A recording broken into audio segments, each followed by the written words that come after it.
Hi everyone, in today's video I'm going to talk about this little device that I wear on my arm that monitors my blood glucose called a continuous glucose monitor, or a CGM. And we're going to talk about why all the trendsetters are talking about it.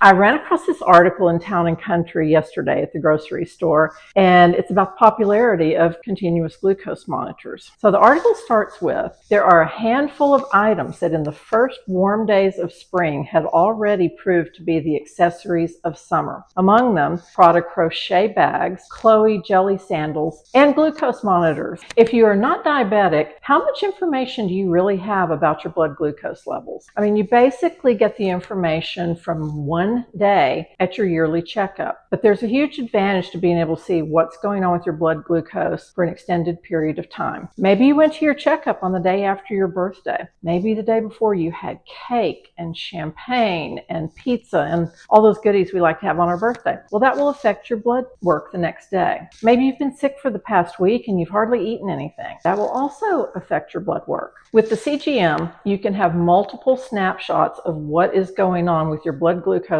and insulin. And remember, you can't improve what you don't measure. So here's how it works. You eat something that has a lot of sugar in it, or something that turns into sugar like bread or pasta or rice. Your pancreas releases insulin that allows the sugar from your bloodstream to go into your cells where it's used for energy. Insulin regulates your metabolism by promoting the use of glucose for energy and preventing the breakdown of fat and protein. Insulin controls fat storage by signaling the body to store fat when there's excess glucose. So this is where the weight gain from too many carbs and too much sugar comes into play. In addition to weight gain, when the body does not produce enough insulin or does not respond properly to insulin, blood sugar levels can rise and lead to type 1 or type 2 diabetes. As I've mentioned in my weekly What Will This Do to My Blood Sugar videos, I have some fuzzy family history regarding diabetes. So the legend goes that my tall, skinny paternal grandfather had a stroke, and that caused diabetes. I'm guessing it was the other way around, but this was in the 60s, so I have no way of really knowing. So the minute I heard about the Level CGM, I was dying to get my hands on one, and I was only going to wear it for 1 month. Now I'm on month 4 and I'm addicted. Each day I learn something new about how my body reacts to food and exercise. Sometimes I'm pleasantly surprised, and sometimes my suspicions are confirmed. This video is not sponsored, but with Levels, no prescription is required, and I receive a monthly supply of 3 10-day CGMs.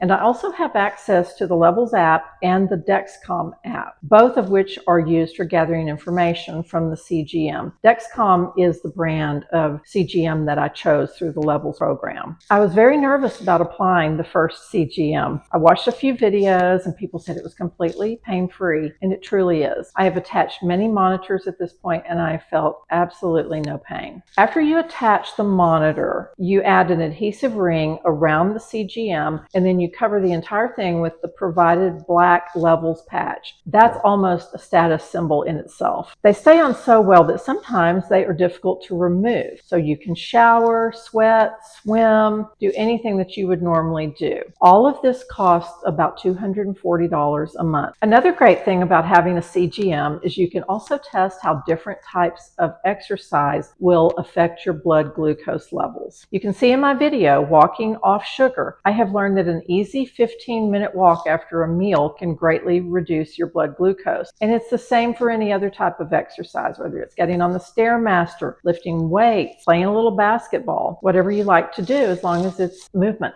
I can also see the effect that drinking apple cider vinegar has on my blood sugar. What's great about all of this is that I know for a fact that these things are working for me. They don't work for everyone. Some of my friends are diabetic, and we've talked about this, and one size does not fit all. But these things work for me, but at the same time, not everyone has a crazy blood sugar spike from eating a sweet potato, but I do. So it's sort of like a private window into your metabolic system, and you're able to see exactly what's going on. And remember, you can't improve what you don't measure. As for the CGM being the new status symbol, I must admit that when I first ordered mine, I purposely planned to start wearing it before the weather turned warm because I wanted to be able to cover it with long sleeves and jackets. And I especially wanted to finish wearing it before before I attended my daughter's sorority mom's weekend event. I quickly discovered that when I was wearing it without hiding it, people came up to me to ask me about it, especially at my gym. Most people were familiar with it. People thought it was really cool and interesting, and I no longer felt self-conscious at all about wearing it in public. I'm certainly not going to say that this is my favorite fashion accessory. I'd much rather have the Prada handbag, but I've learned that to those in the know, it makes a statement that you are interested in taking care of your health